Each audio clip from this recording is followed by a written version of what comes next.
reactor system could look similar to the Kenshiro robot made by the University of Tokyo.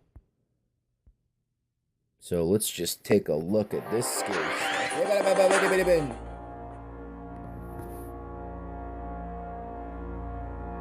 Oh, Kengoro.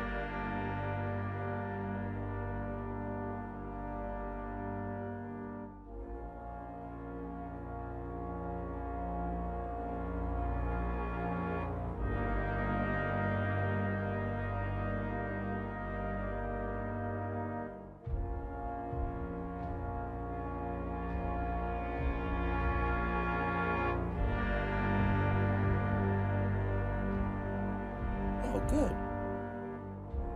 So we have sweating robots.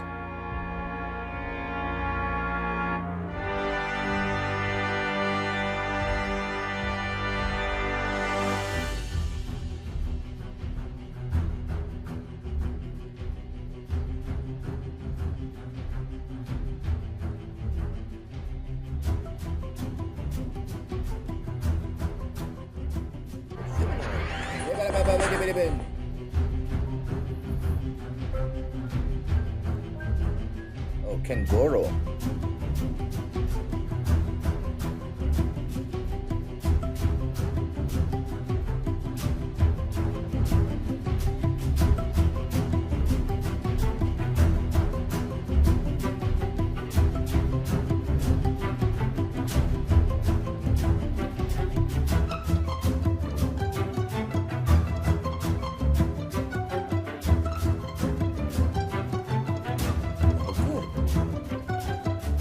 We have sweating robots.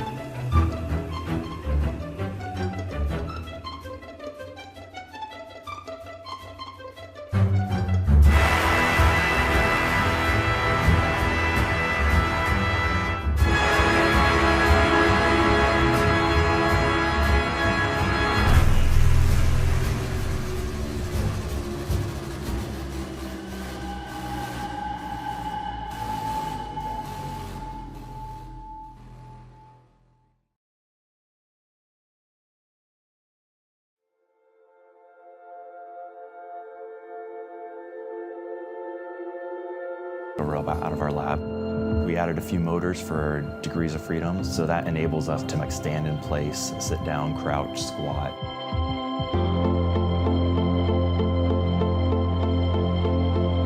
We've had to upgrade pretty much everything from Atrius to get the size down. We've had to build a lithium-ion battery pack. We looked around to having people build it for us, and the two markets for that really exist in electric vehicles and home backup power, and those are both just way too large for our applications. We did a lot of our own custom designs for Cassie because we didn't have access to off-the-shelf components that performed as well as we could perform ourselves. We're doing something that no one really knows how to do yet, and by doing it, we're learning what's correct. We're learning what the right answers are. There are a lot of robots out there that will take one step and put one step in front of the other, but they take a huge amount of energy to do it, or any small disturbance. These robots that are just sort of demonstrations will fall over or fail. There's only a few robots that are even close to Cassie as far as being able to dynamically walk around. Having only 2 legs is a much more complicated problem that we don't fully understand yet as compared to 4 legs. You know, a biped, and you can think of a 2-legged table, is not going to be very stable, so there's a lot you have to do there. You really have to move your feet around. If you think about any sort of disaster scenario where they say, do we have any robots that can go into this space? The answer is always, not yet. Imagine you've got a fire in a building, and the fire chief isn't really sure if somebody's still in the building.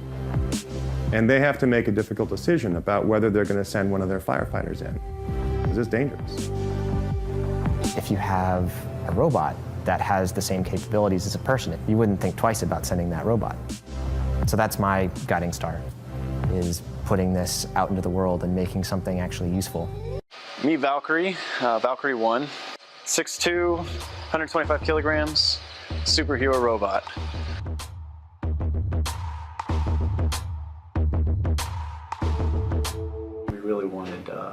to design the appearance of this robot to be one that was just, when you saw it, you're going to be, wow, that's awesome.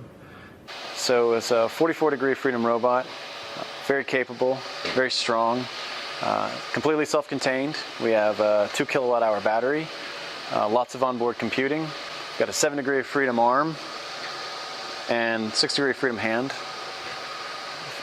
3-degree Freedom pelvis, and we have a 6-degree Freedom leg. When we were designing the robot, we were thinking about the competition from day one, and we wanted a very modular system. Specifically with the arm, we can yank one bolt and one connector, and we can take the arm off. It happens in a matter of minutes. And so we wanted to be able to replace components, major components on the robot in under 15 minutes. The robot is designed also such that the arms are actually identical. So with just reconfiguring a piece on the arm, a right arm can suddenly turn into a left arm. Power is stored in the backpack here. We have a battery. You can pop this panel off. You can do a couple bolts, slide the battery out, and slide a new battery in. So as you can see in the head, we've got cameras, both LiDAR, point cloud based camera systems. In the chest, we've got cameras. We have sonar in the chest, in the stomach, abdominal area. We have cameras on our forearms for when we're grasping, so we can get a good view from there. Moving on down, we have cameras in the knees. We've got cameras in the feet. Pretty much, when our operators are running the robot, any data, any piece of data, any image that they would want to see from what the robot's seeing is available to our users.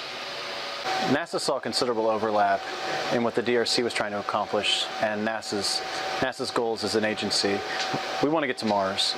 Likely NASA will send robots ahead of the astronauts to the planet. These robots will start preparing the way for the human explorers. And when the humans arrive, the robots and the humans will work together in conjunction, building HABs, laying foundation, and just working together in that tight relationship. So technologies such as Valkyrie are going to really lead into the type of robotic systems that will one day be the precursor missions before the astronauts go to Mars. Really strong and powerful robot. Superhero robot, glowing NASA meatball. What more would you want?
Takes place at Honda's headquarters in Tokyo. Hello, Asimo. Welcome, Mark. It's nice to meet you. I'm Asimo. Nice to meet you, too. I am like to introduce myself with sign language.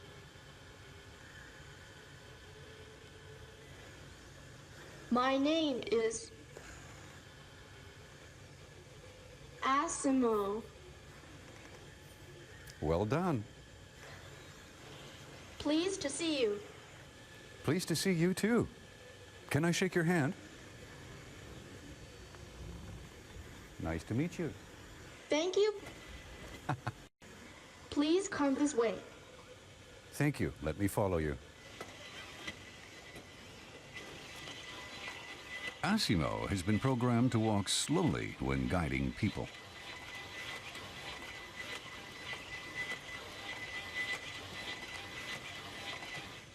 Let's play soccer. I'd love to play soccer with you. By the way, you also played soccer with Barack Obama, didn't you?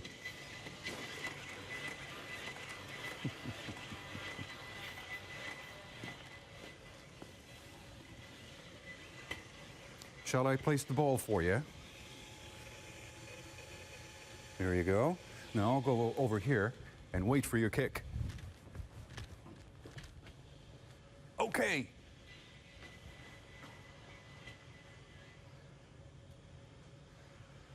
Here I go.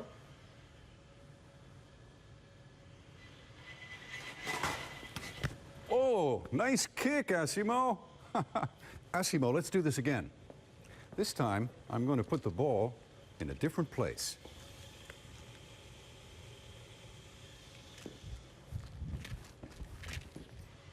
Okay, Asimo, anytime you're ready. Asimo determines the ideal position from where to kick the ball. Here I go.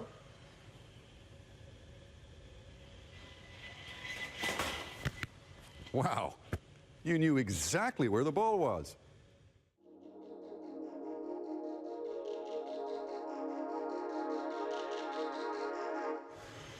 Next, I run. You run. Wow, please show me how you do that too.